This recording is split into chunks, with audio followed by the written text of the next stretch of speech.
prepping the turkey for brining, and as you can see, the brine's probably not reaching the turkey.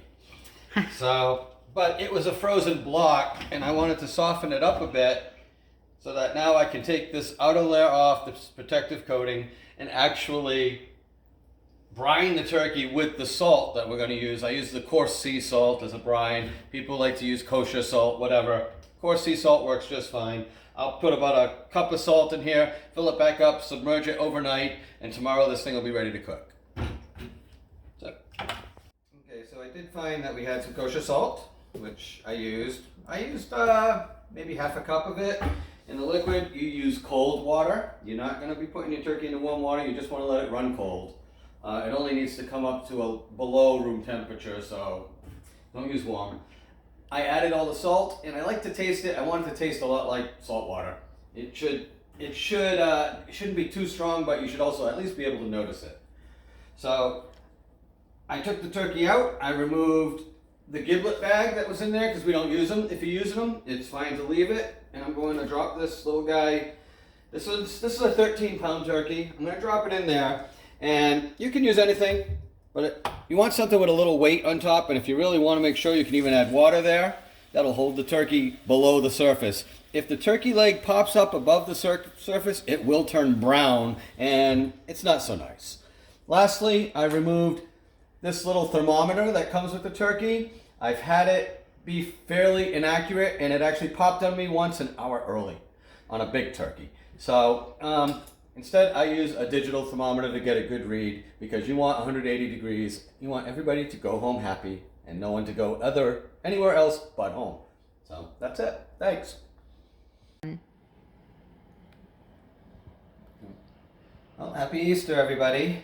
The turkey just came out of the kosher water. It came from done koshering, and now it's time to prep it and get it in the oven. So these are the seasonings I use, except for this one. I'm using poultry seasoning because we had no sage, and there's sage in this seasoning. So, but I have my rosemary, my garlic, parsley, salt, and pepper. Pretty basic stuff. You don't need a million different seasonings to do it, but I like this collection. Like I said, really, this is just to add sage, so I'm going to use it sparingly because it has a lot of these other ingredients in it as well. So the turkey is here, cleaned out, ready to go. I got rid of all of our giblets. I am going to use all of these seasonings inside the bird so that they really get into the meat, and then I'll totally hit all the outsides and it's ready to go. So let me get a bunch of seasonings inside of it, and then we'll continue the video.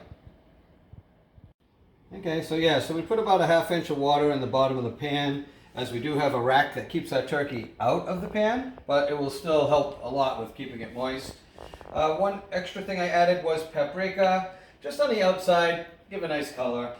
So don't worry about being over generous with these seasonings, especially the salt. You can add lots of salt and stuff, coat it really well. You're going to be basting this near the end, which is going to run a lot of that stuff off. It just ends up in this liquid, becoming part of your gravy most often later on, or discarded.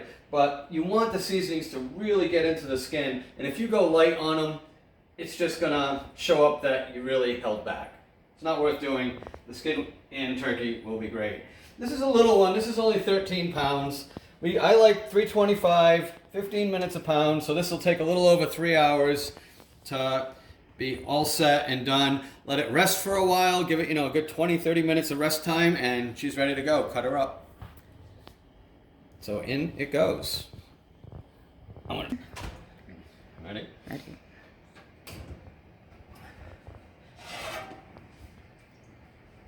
Some people do cover them for the first couple hours, but I really don't feel that there's a need to do it.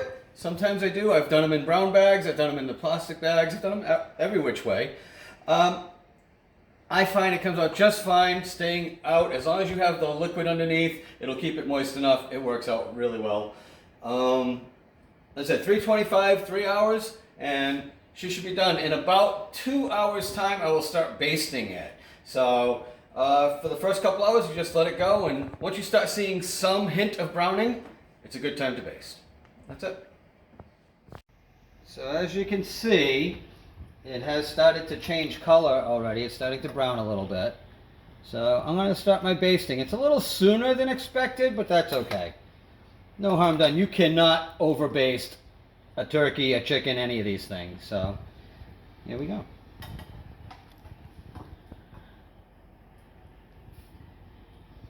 Basting only speeds up the browning. Let me do one other thing.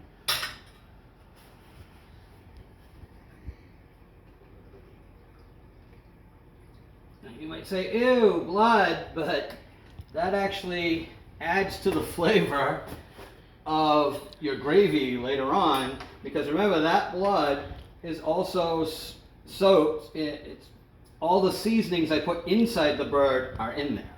So I'm just recovering that.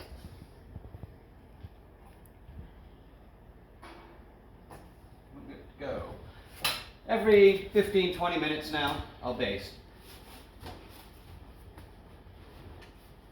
This is all the way down.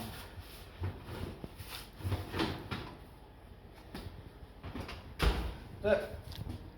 Yay. Well, it looks like our turkey is ready. So I'm going to pull it out and give it some time to rest. We've basted it a bunch of times. Color looks great. I've checked it with my digital thermometer. Matter of fact, here we'll give it a quick poke right now. Let's see. We're looking for 180. And let's see what I got. 170 at that spot. This is kind of going to be hot, probably. Say 190. Over here.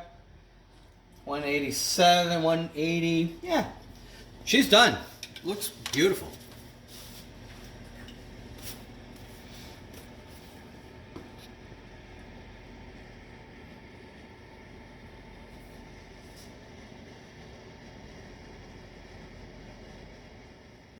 All right, it's on.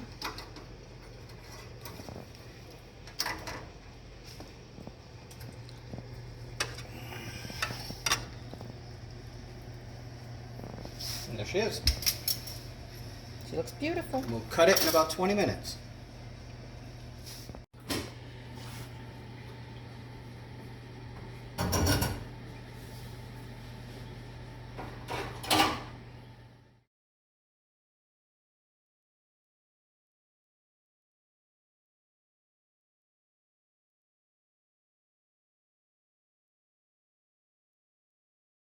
It's bad for your scalp. It makes you more dry. Just to set up. Well, it makes your hair more dry and it makes you produce more a grease. little bottle, a fancy bottle, so she can squeak.